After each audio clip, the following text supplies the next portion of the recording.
Hello student, स्वागत है आप सभी का एक बार फिर से हमारे इस ऑफिशियल यूट्यूब चैनल में जिसका नाम है एसोल सॉल्यूशन। मैं चंदन कुमार हाजिर हूं आप सभी के सामने अपनी एक और नई वीडियो के साथ। सो गाइस, आज की इस नई वीडियो में हम बात करेंगे उन सभी स्टूडेंट्स के लिए जो स्कूल ऑफ ओपन लर्निंग के स्टूडेंट्स हैं, एनसी वेब के स्टूडेंट्स हैं, या फिर वो रेगुलर कॉलेज के स्टूडेंट्स हैं, थर्ड सेमेस्टर के स्टूडेंट्स हैं। उन सभी के पास में बीए प्रोग्राम का कोर्स है और उन सभी के पास में एजुकेशन का सब्जेक्ट है। और एजुकेशन के सब्जेक्ट में स्किल एनहेंसमेंट कोर्स वाला जो सब्जेक्ट है एजुकेशन के अंदर, researching children and childhood in India.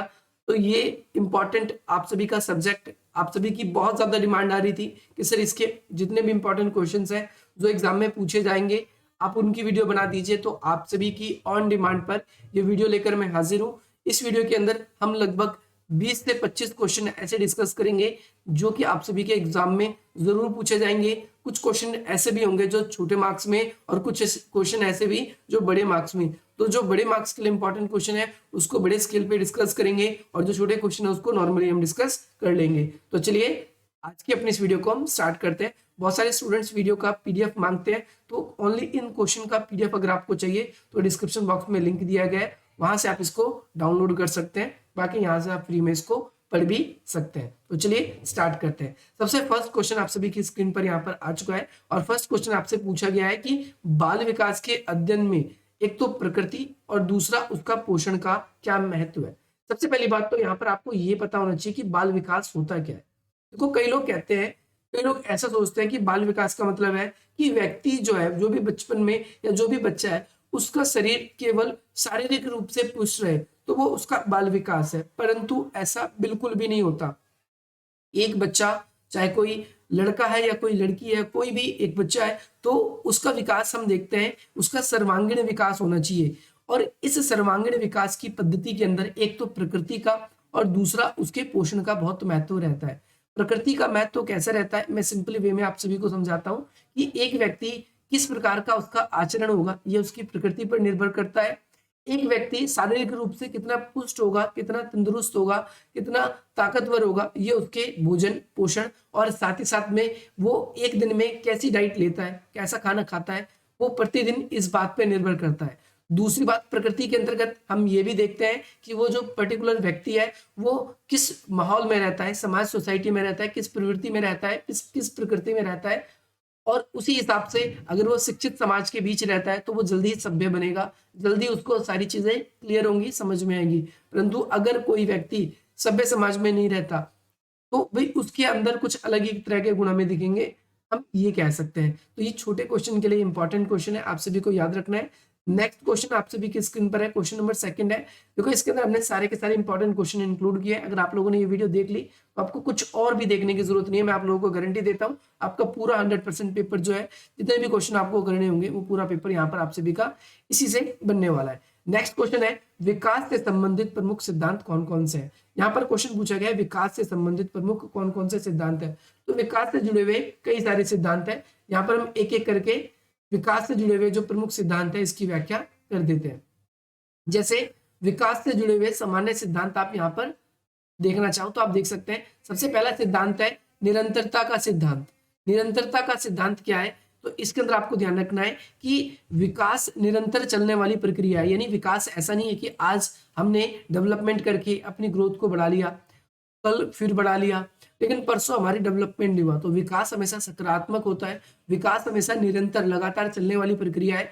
विकास प्रारंभ में तीव्र गति से किंतु बाद में मंद गति से होती है, यानी शुरू में तेजी से और बाद में हो सकता है थोड़ी धीमी हो, परंतु कभी नेगेटिव नहीं जाएगी। जैसे फॉर एग्जांपल हम यहाँ से यहाँ पहुंच गए, हम ऊपर यहाँ तक पहुंच गए, तो ये क्या होगा, विकास हमेशा आगे चल के धीरे धीरे मंद गति से होगा, लेकिन ये कभी भी ऋणात्मक, मतलब इस जहां से हमने स्टार्ट किया था वहां से कभी भी उससे नीचे नहीं होगा। शारीरिक और मानसिक दोनों तरह के लक्षण धीरे धीरे विकसित होते हैं। अब ये डिपेंड करता है हम किस प्रकृति में रहते हैं, किस माहौल में रहते हैं, उसी हिसाब से हम हमारे शारीरिक रूप से पुष्टि होती है। जैसे कई लोगों की शारीरिक रूप से जल्दी तंदुरुस्ती नहीं आती तो वो लोग जिम जाते हैं या अलग प्रकार की एक्सरसाइज करते हैं या वगैरह वगैरह अलग अलग तरह की चीजें। तो यहाँ पर हम देखते हैं कि पहला विकास का प्रकार क्या है, निरंतरता का सिद्धांत है। दूसरा सिद्धांत है व्यक्तिगतता का सिद्धांत। प्रत्येक व्यक्ति का विकास अपनी तरह का तथा दूसरों से भिन्न होता है, यानी हर एक व्यक्ति का जो विकास होगा उसका खुद का और दूसरे का विकास अलग अलग डेवलपमेंट हमें देखने को मिलता है।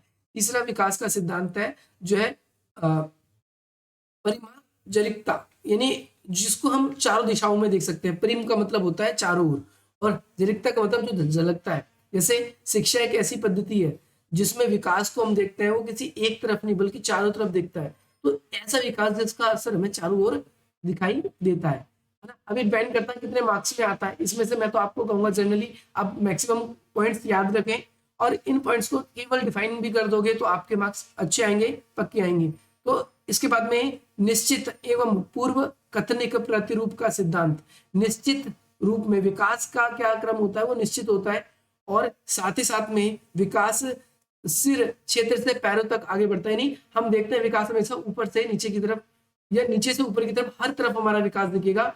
निश्चित कथन पूर्वक का मतलब यही है, कथनीय का मतलब यही है कि विकास जो है केवल एक दिशा की तरफ ही नहीं बल्कि हर दिशा की तरफ होता है। अगली चीज निकटतम दूरी या निकटतम दूरी, तो शरीर विकास का केंद्र के बाहर की तरफ होता है, यानी जहां केंद्र होगा शरीर का उसके बाहर हमें विकास दिखने धीरे धीरे शुरू होगा। जैसे फॉर एग्जाम्पल व्यक्ति की हड्डी रीढ़ पहले विकसित होती है, उसके बाद में बाहर का शरीर, यानी केंद्र जो है वो पहले विकसित होगा, उसके बाद में धीरे धीरे बाहर का शरीर विकसित होता है। सामान्य प्रतिमा का सिद्धांत, इसमें संसार के समस्त भागों में शिशुओं का विकास एक जैसा होता है, ये एक जैसा प्रतिमान बना हुआ है, ये भी हम कह सकते हैं। इसके बाद में समन्वय का सिद्धांत। समन्वय का सिद्धांत विभिन्न समन्वय का सिद्धांत के अंदर विकास सभी अंगों के बीच में समन्वय द्वारा होता है। कैसा होता है? समन्वय के द्वारा होता है, ये आप सभी को याद रखना है। और इसके बाद में एक सेकेंड, और भी हमारे कुछ सिद्धांत है यहाँ पर। जैसे हम और सिद्धांत देखें तो वंशानुक्रम के हिसाब से या वातावरण के आधार पे भी हमारा विकास चलता है। जैसे वातावरण, हमारा जो प्रकृति होती है वो भी डिसाइड करती है हमारा विकास किस तरीके से होगा, किस तरीके से नहीं होगा। तो इस वाले क्वेश्चन के अंदर आप सभी को ये डिस्कस करना है। अगला क्वेश्चन आप सभी से पूछा गया है कि वृद्धि और विकास के अंतर्गत क्या परिकलन है, क्या अंतर भी है, आपसे पेपर में ये भी पूछा जा सकता है, और क्या इसमें संबंध है ये भी पूछा जा सकता है। तो इसके बारे में हम डिस्कस कर लेते हैं, वृद्धि और विकास के बारे में, है ना। तो सबसे पहले वृद्धि के बारे में बात करते हैं। तो वृद्धि मूल रूप से शरीर के अनुपात में मात्रात्मक रूप होती है, यानी वृद्धि जो होती है वो देखते हैं जैसे नाखून का बढ़ना, बाल का बढ़ना, ये हमारी मात्रात्मक रूप से होती है। परंतु विकास जो है, अगर हम बात करें तो ये मात्रात्मक नहीं होती, ये गुणात्मक होती है, ये गुणों के आधार पे होती है, गुणात्मक होती है। आप ऐसे लिख सकते हो कि ये मात्रात्मक विकास है वृद्धि, और ये गुणात्मक विकास का है। इसमें हम मात्रा में देखते हैं शरीर का वजन, ऊंचाई, और शरीर की आंतरिक अंग जो होते हैं हमारे वो धीरे धीरे विकसित होते हैं, कई बार डिक्रीज भी होते हैं, घटते भी हैं। लेकिन हम देखते हैं विकास जो है वो हमेशा केवल पॉजिटिवली चलता है, हमेशा आगे बढ़ता रहता है ना। और इसके अंतर्गत विकास अगर हम देखें तो ये क्या है, एक जटिल प्रक्रिया है। विकास क्या है? एक जटिल प्रक्रिया है। जटिल प्रक्रिया इसलिए है क्योंकि शरीर के अलग अलग प्रकार के जो हमारे अंग होते हैं वो अलग अलग भाग के रूप में अलग अलग समय में विकसित होते हैं। तो विकास कई बार हमें दिखता भी नहीं है, और लेकिन वृद्धि जो है हमें वो हम उसको देख पाते हैं, ये भी कह सकते हैं। जो वृद्धि है उसको मापा भी जा सकता है, वृद्धि को क्या किया जा सकता है? मापा भी जा सकता है। परंतु जो विकास है उसको जल्दी हम माप नहीं सकते, उसको केवल हम प्रदर्शित करते हैं या फिर मात्रात्मक रूप में हम उसको देखते हैं। ये आप सभी को याद रखना है। वृद्धि केवल बाह्य विकास तक सीमित होती है जो कि मात्रात्मक है, लेकिन जो विकास है वो आंतरिक, है ना, आंतरिक विकास तक सीमित है जो कि गुणात्मक है। ये आप सभी को ध्यान रखना है। दोनों के अंदर डिफरेंस मैंने आपको बताया कि दोनों में क्या डिफरेंस है। इसके अलावा इसमें बताया गया है कि विकास जो है वो क्या है, अपेक्षित पैटर्न पर हमें जो भी लंबे समय के बाद में जो परिवर्तन दिखाई देता है तो वो हम विकास के रूप में देखते हैं। लंबे समय तक जो होते हैं ये मात्रात्मक और गुणात्मक, जैसे मैंने बताया गुणात्मक होता है। ये आप सभी को ध्यान रखना है। जैसे वृद्धि और विकास में परिवर्तन अलग अलग होती है। जैसे कोई बच्चा आएगा, शिशु है, तो वो किस पे निर्भर होता है? तो वो निर्भर रहता है अपनी माता के ऊपर, है ना।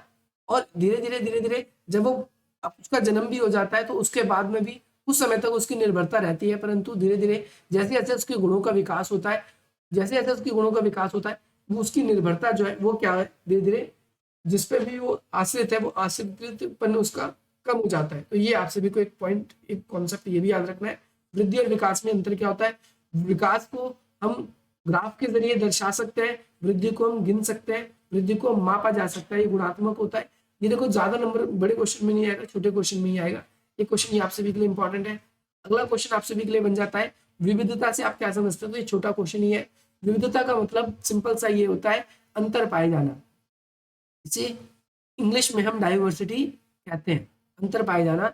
और विविधता जो है इसके कई आयाम हो सकते हैं या कई तरीके की विविधता हो सकती है। जैसे एक व्यक्ति दूसरे व्यक्ति से किस प्रकार भिन्न है, ये भिन्नता कहलाता है, ये भिन्नता को दर्शाता है। अगर विविधता की बात करें तो इसकी अलग अलग परिभाषाएं हमारे यहाँ पर मौजूद है, इसके बारे में हम बिल्कुल डिस्कस करेंगे। यहाँ पर आप देख सकते हो, जैसे यहाँ पर इस वाले कॉन्सेप्ट में आप देखोगे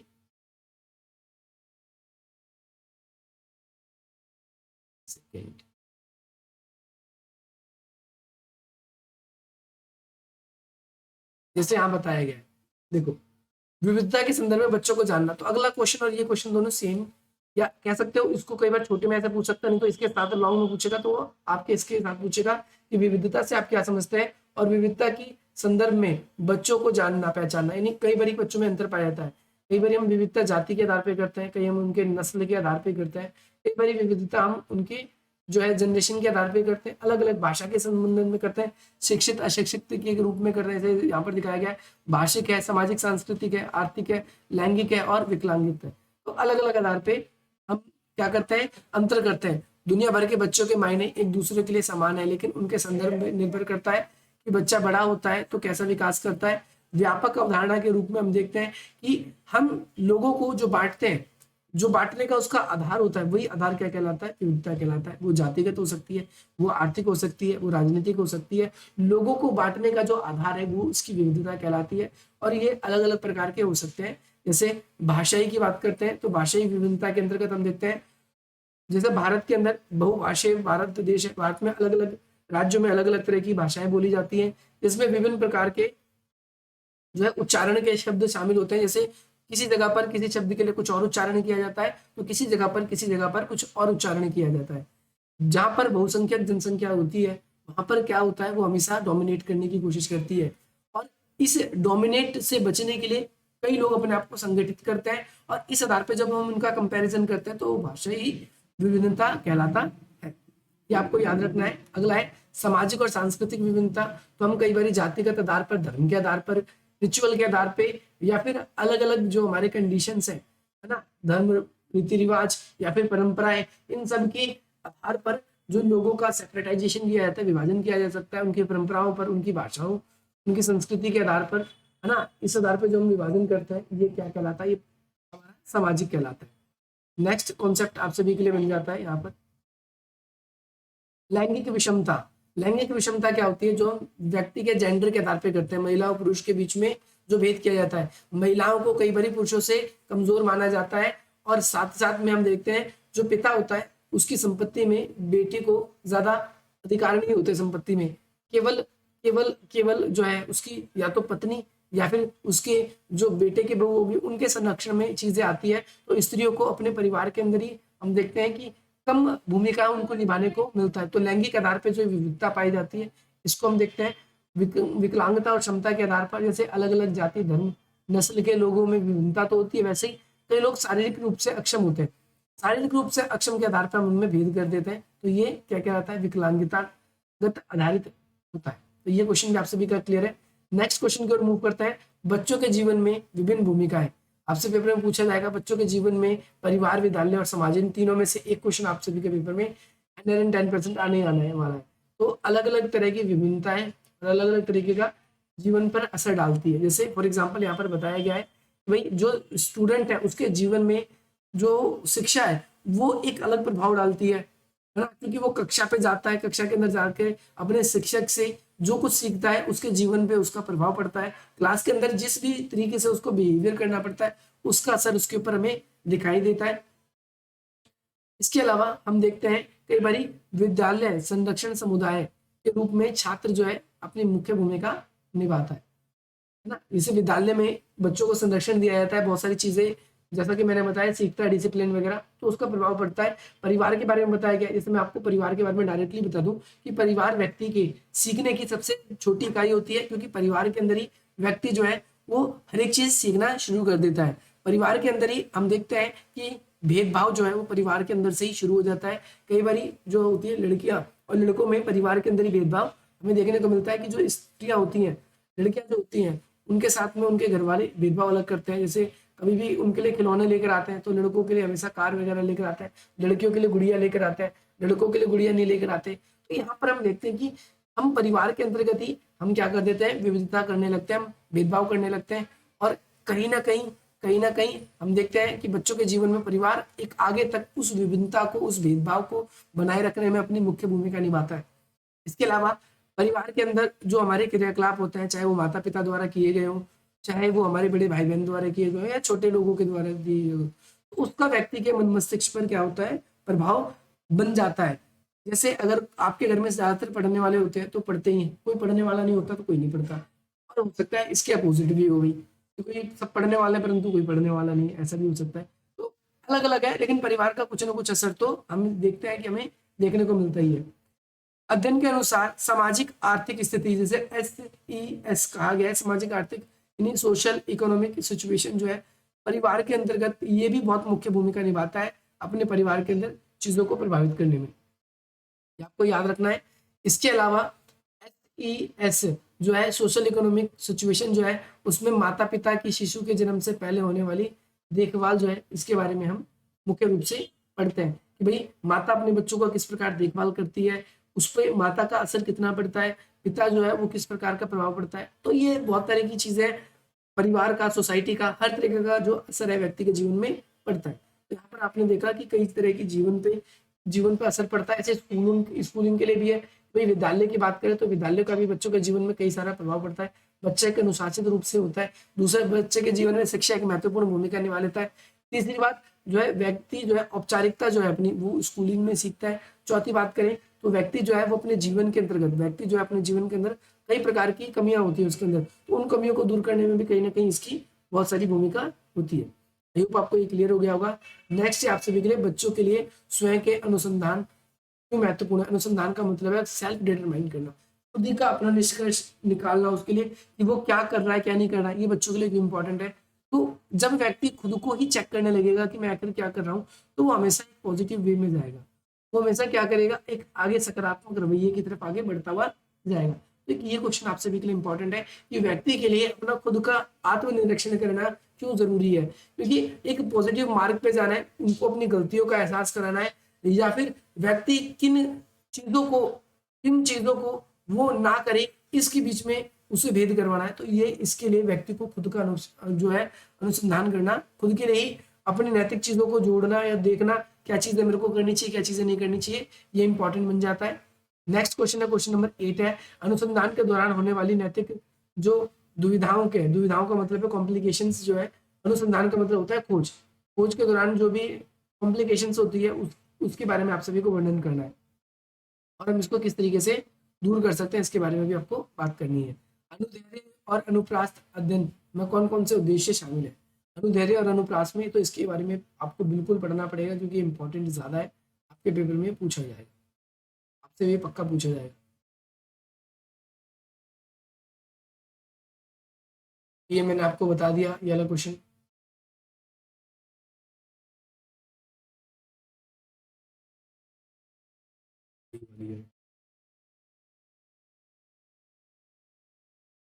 सबसे पहली बात तो हम यहाँ पर से देखेंगे। हाँ,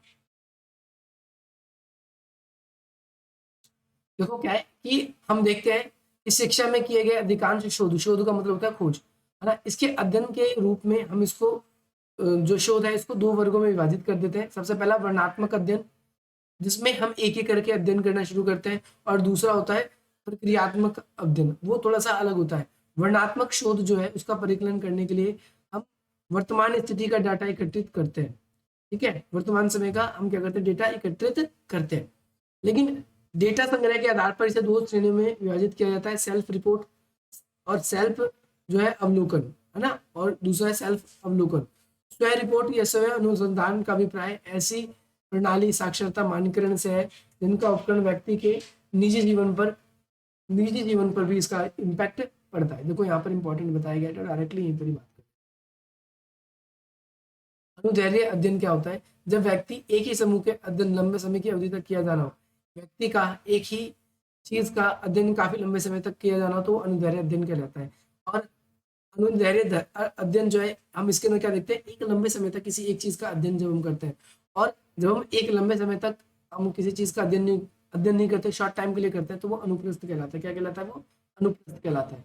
तो उस समय अनुदैर्ध्य अध्ययन का उपयोग किया जाता है। इस विविधता में समय की जो है विस्तारता अधिक विषयों में नमूनित किए जाते हैं। यानी अब इसमें देखते हैं कि एक अवधि के एक समय के दौरान हम देखते हैं विषय एक ही नमूने पर अध्ययन किया जाता है, क्योंकि इसमें लंबी अवधि तक होता है, तो डीप से एक ही के ऊपर अध्ययन होता है। और इस वाले का मैंने क्या बताया, तो दोनों में अंतर भी बता देता हूँ। अनुप्रस्थ को क्या किया जाता है, लंबे समय तक इसका अध्ययन किया जाता है। और ये अध्ययन का रूप कैसा है, तो आप बोलोगे ये अध्ययन का जो रूप है ना, ये विविधता से परिपूर्ण होता है, क्योंकि इसके अंतर्गत एक के अंदर एक ही चीज पर लंबी रिसर्च चलती है, और एक में क्या होता है, कई चीजों की क्या चलती है, लंबी रिसर्च, कई चीजों की एक साथ रिसर्च जो है वो चलती है। सभी को ध्यान रखना है। अब इसमें कई सारे इसके प्रकार बताए गए हैं, तो यहाँ पर प्रकार आप सभी को देखना है। पेपर में एक क्वेश्चन ये पूछा जा सकता है, तो इसीलिए मैं इसके बारे में बात करूंगा डायरेक्टली। अनुदैर्ध्य अध्ययन की क्या क्या शक्तियां हैं और इसकी क्या क्या सीमाएं हैं। तो शक्ति यह है कि व्यक्ति की गहनता से अध्ययन की अनुमति देता है, क्योंकि एक ही चीज पर अध्ययन होता है, वर्णनात्मक अध्ययन होता है। दूसरा, वृद्धि और विकास संबंधित शोध करने में मदद करता है। तीसरा क्या है कि स्थापना और विश्वसनीय अनुमति बनाने में उपयोगी होता है। चौथी बात है कि समय सीमा एक इसके लिए अधिक होती है, तो ये इसके लिए लाभकारी होता है, और अच्छे से उस पर विचार विमर्श हो पाता है। और न्यायिक दृष्टि से भी, त्रुटि से भी ये देखते हैं कम कम गलतियां इसमें होने की पूरी उम्मीद रहती है। यह हस्तक्षेप करने में, सिफारिश करने में हेल्प करता है, मदद करता है। ये आप सभी को ध्यान रखना है। अगला है ना, अगला नेक्स्ट आप सभी का बन जाता है अनुदैर्ध्य अध्ययन की सीमाएं। अनुदैर्ध्य अध्ययन की सीमाएं क्या है कि ये अधिक समय तक होने वाली महंगी विधि है, क्योंकि शॉर्ट पे हम पहली बात तो अनुदैर्ध्य और अनुप्रास्थ के बारे में पढ़ रहे थे। अनुदैर्ध्य के बारे में हमने बताया कि भाई ये क्या किया जाता है, लंबे समय तक एक ही चीजों पर अध्ययन करते हैं। और एक में क्या बताया कि एक ही समय में कई चीजों पे एक साथ रिसर्च चलती है। दूसरे वाले में तो पहले वाला अनुदैर्ध्य है, तो इसमें एक लंबी, क्योंकि एक एक चीज पे अध्ययन करोगे तो ज्यादा समय लगेगा, और दूसरे वाले में आप एक साथ कई पे अध्ययन करोगे तो कम समय लगेगा। तो दोनों में लाभ और हानि आपको पता चल रहा है। और दूसरी बात है कि भाई एक लंबी अवधि लगती है इसके अंदर, महंगी विधि हो जाती है लंबी होने की वजह से। और इसके अलावा हर विषय पे सहयोग बनाए रखना काफी मुश्किल हो जाता है। और इसके अलावा क्या है कि शिक्षा के क्षेत्र में विद्यार्थी, कर्मचारी और शिक्षण आदि पर नियंत्रण परिवर्तन हमें देखने को मिलता है। नियंत्रण नहीं लगातार इसमें क्या देखने को मिलता है, परिवर्तन हमें इसके अंदर देखने को मिलता है। तो ये भी आप सभी को याद रखना, ये भी इंपॉर्टेंट है आप सभी के लिए। अब हम बात करेंगे अगला अनुप्रस्थ अध्ययन के बारे में। अनुप्रस्थ अध्ययन है क्या, तो अनुप्रस्थ अध्ययन इसमें मैंने बताया कि भाई इसमें हम शॉर्ट टर्म के लिए चरणों के हिसाब से अध्ययन करते हैं। चरण का मतलब पहला फेज, दूसरा फेज, तीसरा फेज, इस तरीके से हम एक ही समय में एक सारी चीजों का अध्ययन नहीं करते। इसके कई सारे विशेषता है, इसकी कई सारी विशेषता है, तो बड़े पैमाने पे इस पर अध्ययन किया जा सकता है ना। और साथ ही साथ में कम महंगे होते हैं, ये उसका अपोजिट करते हुए चलोगे। और साथ साथ अधिक समय तक हम इसका क्या कर पाते हैं, इस पर रिसर्च कर पाते हैं, तो इसमें हमें फायदा ज्यादा दिखता है, इसमें हमें लाभ ज्यादा दिखता है। इसके अलावा हम इसमें जनसंख्या के हिसाब से लेख, जितने विस्तृत लेख हैं उसको तैयार करते हैं। और इसकी कुछ सीमाएं भी हैं। सीमाओं का मतलब है कि ये इसमें सीमित हो जाता है, ये क्या हो जाता है, ये काफी सीमित रूप से रह जाता है। और साथ ही साथ में एक तो सीमित हो जाता है, और इसके अंदर हम देखते हैं कि विकास और व्यक्ति की जो अभिव्यक्ति, जो व्यक्ति है उसके जीवन में इसका अधिक महत्व हो जाता है। एक इसकी सीमाएं ये हो जाती है कि ये एक कम समय के अंदर अधिक चीजें हमें बताने का प्रयास भी करता है, तो ये इसके अंदर इंपॉर्टेंट है। अगला क्वेश्चन ये आपको शक्ति और सीमाओं के बारे में बता दिया, इसके बारे में बता दिया। केस स्टडी आप सभी के लिए एक इंपॉर्टेंट फैक्चुअल पॉइंट है। ये आप सभी के पेपर में केस स्टडी से रिलेटेड पक्का क्वेश्चन बनेगा, इंपॉर्टेंट है। इन तीनों में से एक क्वेश्चन आप सभी के लिए पक्का बनेगा, ये भी इंपॉर्टेंट है ना। केस स्टडी क्या है, आप इससे क्या समझते हो, और इसके विभिन्न चरणों की आपको व्याख्या करनी है। केस स्टडी के कौन कौन से चरण होते हैं, तो केस स्टडी के या नॉर्मल चीजों के आप देखते हो 3 चरण होते हैं। एक इंट्रो होता है, एक उसकी बॉडी होती है, और क्लास में कंक्लूजन होता है। ठीक इसी तरीके से केस स्टडी पर्टिकुलर विषय से संबंधित होती है, तो हमें वो विस्तृत जानकारी देती है, और उसके अंतर्गत हम ना केवल हमारे पास समय सीमाओं का अभाव रहता है, बल्कि उसके अंदर हम देखते हैं कि हम उपयुक्त समय लेते हुए इसका क्या कर पाते हैं, इजीली अध्ययन कर पाते हैं। तो ये आप सभी के लिए एक इंपॉर्टेंट कॉन्सेप्ट है। केस स्टडी क्या है? ये एक ऐसा शोध होता है जिसमें इकाइयों के आधार पर परिवार या फिर हमारे संगठन या व्यक्ति समूह इन सब काम क्या करते हैं? अध्ययन करते हैं। ये केस स्टडी के अंतर्गत आता है, आप सभी को ध्यान रखना है। और केस स्टडी पद्धति का विकास या आप इसका हम देखते हैं मेन उद्देश्य ये होता है कि जो भी विशेषता है उन सबका पता लगाना होता है। केस के जो है एकीकृत स्वरूप के लिए जिम्मेदार क्या है, इसके बारे में बात करेंगे हम। इसके अंदर हम देखते हैं कि केस स्टडी के अंदर हम अलग अलग टॉपिक्स की केस स्टडी करते हैं। तो फॉर एग्जांपल भविष्य में क्या चीज़ें घट सकती है, ये हम कई बार केस स्टडी के आधार पे भी हम अनुमान लगा लेते हैं कि ऐसी सिचुएशन बन रही है, तो केस स्टडी के हिसाब से हम भविष्य का पूर्वानुमान लगाने में हमें कहीं ना कहीं हेल्प करता है।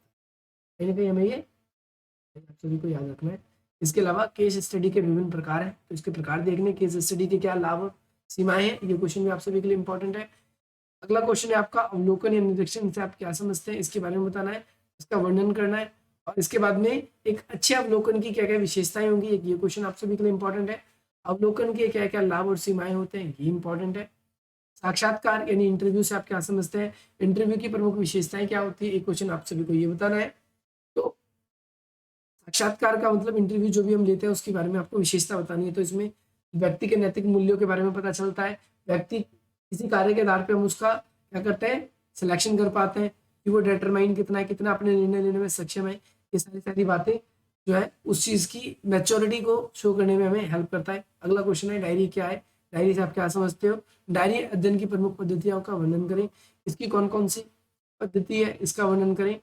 और नेक्स्ट क्वेश्चन आप सभी के लिए है छाया क्षेत्र या छाया क्षेत्र किससे क्या समझते हैं, इसकी विभिन्न तस्वीर इकट्ठे करने के संदर्भ में आपको बताना है। एक क्वेश्चन आप सभी के लिए ये भी इंपॉर्टेंट है, फोटोग्राफ और फोटो एलिमेंशन क्या है, इसके बारे में आप सभी को अंतर बताना है। और लास्ट क्वेश्चन आप सभी के लिए ये है, ये अनुसंधान रिपोर्ट क्या है, इसकी क्या विशेषता है, इसका आप सभी को क्या करना है, वर्णन करना है। तो होपफुली आज की इस वीडियो से आप सभी को वैल्यू मिलेगी और इसी प्रकार की इंटरेस्टिंग वीडियो के लिए आप हमसे जुड़ेंगे भी, क्योंकि इसी प्रकार के एग्जाम में आप सभी के क्वेश्चन आएंगे और इसी क्वेश्चन में से आपका पूरा पेपर भी बनेगा। अगर आप लोगों ने वीडियो नहीं देखी है तो इसको पूरा देखें, अगर आप लोगों ने इसे अधिक से अधिक मिनटों तक शेयर नहीं किया तो इसे शेयर भी करें, क्योंकि इसी प्रकार के इंटरेस्टिंग वीडियोस जो है वो आप सभी के लिए आते ही रहेंगे। बाकी मिलते हैं हम आप सभी से अपनी अगली वीडियो में। जय हिंद, जय भारत।